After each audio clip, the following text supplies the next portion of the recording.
I'm Katie Fernandez and today I will be teaching you how to do a simple everyday makeup. So step 1 is applying foundation.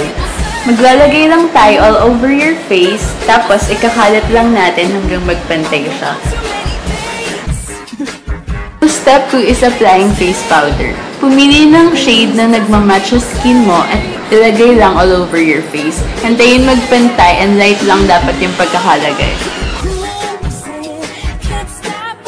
Step 3 is applying eyebrows. So paglalagay ng eyebrows, susundan mo lang yung mismong kilay mo and huwag masyadong makapal para magmukha lang natural.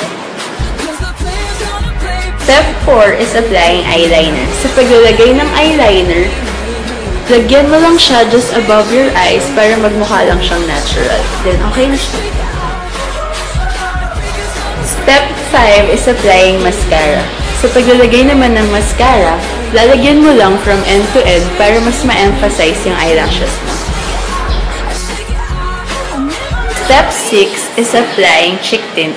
Sa paglalagay naman ng cheek tint, make sure na konting-konti lang yung ilalagay mo sa bawat side para magmukha lang natural.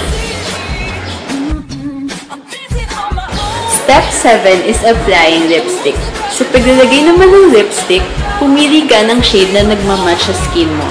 Or mas maganda yung neutral colors lang para magmukha ka lang natural. Ilalagay mo lang siya, itatapat mo lang siya sa lip line mo para magmukhang mas natural.